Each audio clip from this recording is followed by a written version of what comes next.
O Jaime Tavares Prado aqui, ele complementa aqui, Pet, ele fala aqui, ó, vocês podem fazer uma análise da questão anímica do time, continuando a ser comandado por um treinador que colocou o cargo à disposição. Isso pode ser um fator prejudicial.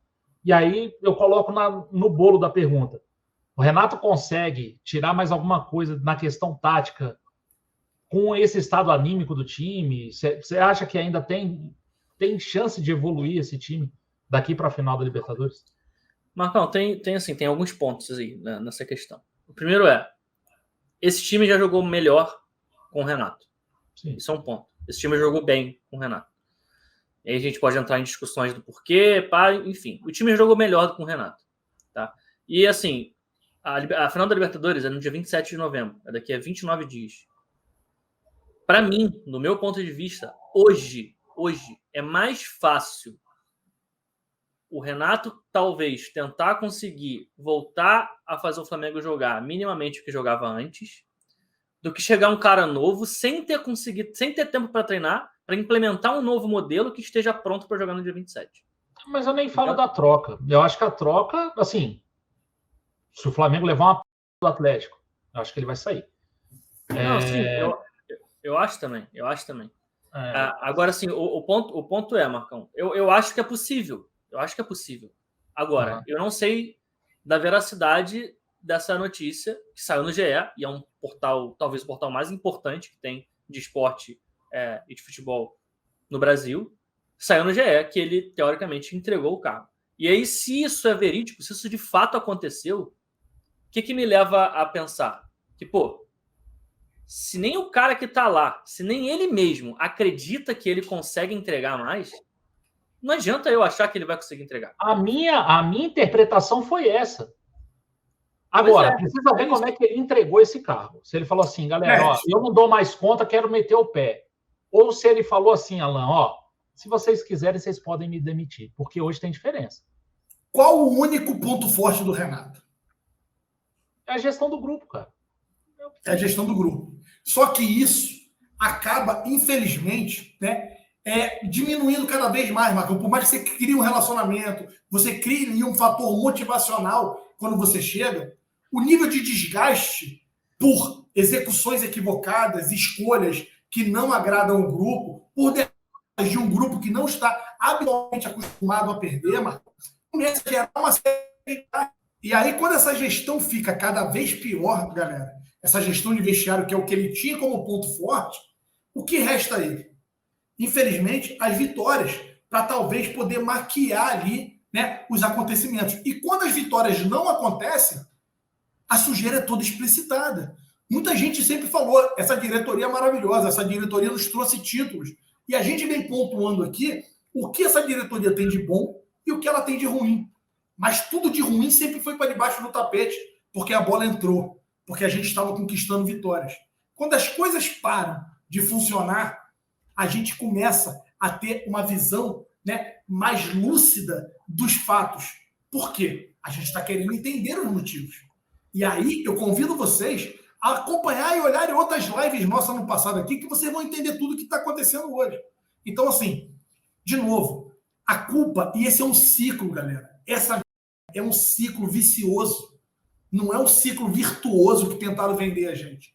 É um ciclo vicioso de planejamento errado do departamento de futebol, né? Contratações equivocadas, e aí você volta lá. Porque hoje a gente está prestes a querer a troca de imediato de um treinador, que para mim não vai acontecer, Marcão. Eu só estou nessa linha do Marcão. Caso, sábado, a gente venha tomar uma grande do Atlético Mineiro, a probabilidade dele mesmo, né, recolher o chapeuzinho dele e meter o pé dali, por mais que seu Spindel e Marco Braz tentem convencê-lo a permanecer, para mim é enorme, porque ali o grupo já vai ter entregue totalmente os pontos. Então, e se não acontecer dessa forma, Marcão, você pode ter certeza que a gente vai com o Renato até o final do ano. Mas já tinha muita gente aqui afirmando que Renato deveria ser o treinador para 2022. E não é hoje, não. Eu não sou oportunista para falar isso para vocês agora, não. Eu venho alertando já há muito tempo. Renato tem que ser demitido independente dos resultados ao final de 2021. Pode ganhar tudo. Pode ser campeão de tudo. Mas Renato tem que cair ao final de 2021. E hoje está bem provado. Sobre isso, não tem uma questão do contrato que é automaticamente renovado se o Landim for... Parece que já desmentiram essa informação, já foi desmentida já. Ah, tá. O Globo colocou que não, Pet. Então, mas já tinha uma galera já contando. E assim, planejamento já se faz de já. A gente está falando de agosto. Se faz ali setembro, outubro, né? Ali começa ali em agosto para setembro. Em outubro você tem que bater o martelo e validar o planejamento do ano seguinte. E a gente não vê ninguém falar em se contratar um treinador de verdade. Se o Flamengo não tem hoje condições no departamento de futebol dele, que ele contrate um projeto. Cada dia fica mais claro. Jorge Jesus foi um acaso maravilhoso nas mãos dessa diretoria. Porque se não fosse o Jorge Jesus e daquele acaso, nós não teríamos tido o êxito que nós tivemos. Então, assim, rapaziada, peço mais uma vez, tentem olhar além do resultado. Não é porque está ganhando de 3, de 4, quando você pega um Bruno Henrique virando um jogo e fazendo uma partida maravilhosa numa noite infernal, que a gente está indo no caminho certo. E hoje está provado. O Flamengo tem muitas deficiências. Se vai corrigir até o dia 27, eu não sei. Eu, Alain, entendo que o Renato Gaúcho não tem capacidade de corrigir, porque ele não sabe nem por onde começar. O Jordan Emanuel falou aqui, ó, não pode mais trocar e tal. Deu até uma flodada aqui no chat, cara. É o seguinte, se o Renato pedir para sair, o Flamengo pode contratar outro técnico, né? O Flamengo não pode demitir mais técnico, porque demitiu o Rogério Ceni. Então, se o Renato pedir para sair, e a informação do GE é que ele entregou o cargo, né? Por isso que eu falei, precisa ver como é que foi essa entrega de cargo. Se ele pediu para sair, falou, cara, ó, eu vou sair e tal, é uma coisa. Se ele falou o seguinte, ó, vocês podem me demitir que eu vou entender, é outra coisa completamente diferente. O Flamengo não vai demitir porque não pode. O Flamengo não vai para Libertadores com fera, igual o Rodrigo falou ontem, não vai, né? Então, é diferente. Então, não vai acontecer isso. Falando de grupo, e aí eu queria botar vocês nessa discussão também. Não. Eu achei, e aí eu vou falar por mim, tá? É um negócio que eu percebi, a entrevista do Gabriel no final do jogo. Achei legal, foi um cara que é uma das grandes figuras do elenco, se não for a maior, né, uma das grandes figuras, não é um cara de falar muito, né, um cara que se expõe tanto assim. Ele pediu para dar a entrevista no final do jogo, e para mim ele fala muito do grupo. Ele fala, ó, esse grupo é acostumado a vencer. Ele dá meio com a cutucada no Renato. O Renato fala assim, pô, é impossível vencer todas e tal. Ele fala, esse grupo está acostumado a vencer sempre. Então, assim, eu entendi como um recado assim, ó, esse grupo já não está mais tão em sintonia com o Renato. Vocês acham a mesma coisa ou eu estou viajando? O Pet completar, eu acho que a facada nessa fala dele foi o seguinte, Gabriel, e com relação ao Renato? Quem cuida é a diretoria. Quando ele levanta essa bola, para mim, Pet, ele já está meio que, né, assim, ó. Eu já vi jogadores do Flamengo muito mais, protegeram muito mais Domenech, Rogério, do que isso eu é também. Da diretoria. Eu também. Mas quando ele levanta essa bola e larga assim, ó, com relação ao Renato Gaúcho, ó, quem sabe disso é a diretoria. Para mim, isso já manifesta, sim, né, um descontentamento com relação à forma como o Renato vem trabalhando com os jogadores. Não sei o que o Pet acha. Eu acho assim, primeiro ponto, eu acho a pergunta do Eric maldosa pra cacete. Normal, e é o papel dele. Mas aí não. Olha só, eu acho que tem limite. Eu quero ver se um dia, Alan, por exemplo, você está no teu trabalho e aí você não gosta do seu chefe, você tem problema com o seu chefe, vamos supor, e vem alguém te fazer uma entrevista perguntando, pô, e aí, Alan, o que você acha do teu chefe? Você vai falar mal dele? Não, você vai falar o que ele falou. Quem sabe do meu chefe é o dono da empresa. É o chefe dele, né? Mas é isso, então. E esse é o ponto que eu quero levantar. Eu não acho que foi cutucada. Ele falou a verdade. Não é ele que define se o Renato vai ser demitido ou não. É a diretoria, pô. Então, no meu ponto de vista... Eu concordo, mas aí é diferente, Pet. Quer ver só? Aí você fala o seguinte, você é meu brother, você é meu camarada. Ó, o Bruno Pet não tá fazendo as análises direito. O que você acha, Alan? Não. Muito pelo contrário. O Bruno Pet indicou todos os caminhos que nós iríamos, só que a gente não conseguiu desempenhar o nosso melhor futebol e hoje, infelizmente, a gente não conseguiu um resultado positivo. Olha a diferença. Cara, ok, podia ter soado diferente, mas eu não acho que ele fez na maldade. Não acho.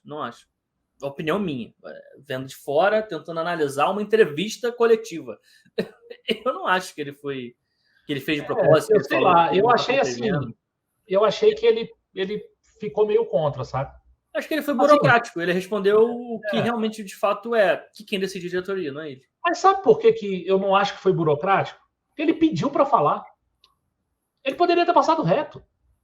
Ele que pede para falar. Ele não sabia que o Eric ia fazer essa pergunta, né? Como diz o Vicente Matheus, quem tá na chuva... É normal você perguntar para o jogador se você acha... É normal você perguntar para o jogador se você acha que o técnico vai ser demitido? Não, mas ele não perguntou isso. Ele perguntou isso. Olha só, eu acho que, infelizmente, esse ambiente de Flá TV está contaminando sua cabecinha. Você está acostumado a pergunta mamãezada, parceiro. Pelo amor de Deus. Não, cara, não. Calma aí. É normal perguntar se pro jogador se o técnico é demitido? Todo mundo com sangue nos olhos. Amigão, assim, a pergunta que não queria cair depois da torcida. Xingar o Renato. O jogo todo não. Mas ali na parte final. O Renato saía ali xingado que nem ali pro vestiário. Amigão, a pergunta é... o nome do mister, cara. Depois de uma derrota dessa, Renato fica ou não? Desculpa, Pet. Pergunta justa. Eu para ser sincero, eu nem sei qual foi a pergunta. Assim, literalmente, eu não lembro como é que ele perguntou algo assim: o Gabigol, você acha que depois dessa derrota aí, você acha que o Renato fica ou não fica? Eu acho. É meu.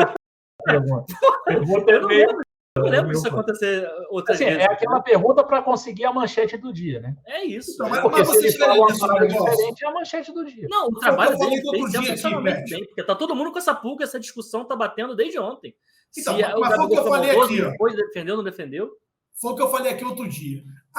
Quando o Renato chegou, o Renato tem o melhor treinamento do mundo. A gente ouviu isso. E o Gerson falar do homem, né? Aulas. O Gerson saiu de treino do Domenech falando aulas. Aulas. E aí, assim, depois o Ceni chegou, o time está encantado com a metodologia de trabalho e os treinamentos de Rogério Ceni.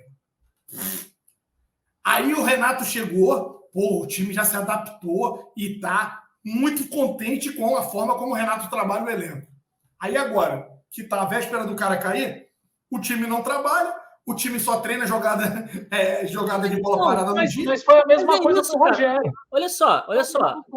Os últimos 3 treinadores que passaram no Flamengo, as notícias que saíram parecem um Ctrl-C, Ctrl-V. É a mesma coisa. Chega, o treino é lindo, o cara vai embora, tá sendo gritado, treino 2.0, né? É a mesma coisa. Ele só muda o nome lá, tira Domenech, bota Rogério Ceni e bota Renato Gaúcho. Mas lembra que você brigou comigo? Lembra que você brigou comigo com o Ceni? Você não tá lá dentro. Você não sabe se isso Mas eu continuo falando isso, porque pra mim é um Ctrl-C, Ctrl-V do caceta. É sempre a mesma coisa que acontece. É sempre a mesma coisa. O cara chega, o treino é bom, o cara tá sendo fritado, o treino é sempre a mesma coisa. Não é uma... Só que assim, o nível de desgaste que hoje cada vez fica mais aparente que o Renato tá tendo com os atletas, para mim, isso está começando a aparecer mais, Pet. Você olha e fala, cara, olha só, tem um pedaço do jogo, assim, você assiste o jogo 2, 3 vezes que eu sei. Pega a parte que está no banco, Diego Ribas, tá? O Felipe Luiz. Quem mais que saiu, que foi substituído? Tá o Isla, Arão, a cara dos bonecos no banco de reservas. Então, assim... Aí tem que também levar em consideração, né, velho? Os caras estão tomando um pau desse tamanho dentro de casa. Marcão, o Felipe Luiz é um dos jogadores mais corretos que eu conheço até hoje, aí, que a gente tem acompanhado. O cara tá também, né? O Felipe Luiz saiu mais com força, irmão, de dentro de casa. Saiu. Ele joga a chuteira longe, né? Ele sai, tira a chuteira, assim, meio... É meio complicado. Teve gente falando aqui, eu perdi aqui agora, cara. O chat subiu aqui. Falando, ele foi falar mais da torcida que estava vaiando e tal. Inclusive, teve né, mais coisas aí que teve um desenrolar dessa questão do Gabriel com relação à torcida. Ele estava saindo, o pessoal xingou, ele quis voltar, parece que jogaram um copo dele, né? E o copo estava cheio, né? Não se sabe se de cerveja, né? Mas parece que acertou o copo nele. E aí depois teve lá o episódio com a mãe, com a irmã dele e tal. Cara, eu vou dar minha opinião. Seguinte, na saída do campo, a torcida é soberana, irmão. A torcida estava xingando o cara. Sabe o que você tem que fazer ali? Tomando um 3-0, jogando nenhuma, entuba, arquiva e desce. Não tem que ficar batendo boca com torcida, irmão. A torcida é soberana, bro. Os caras estão xingando, você tem que falar, é isso aí mesmo. Desce, amanhã acorda cedinho e vai trabalhar. Tem nada que ficar gravando música com papatinho à noite, não. Vai trabalhar, parceiro. Mas amanhã é folga. Tá jogando nenhuma. Mas amanhã é folga. Tá jogando nenhuma. Então você entuba, filho. Desce e vai trabalhar.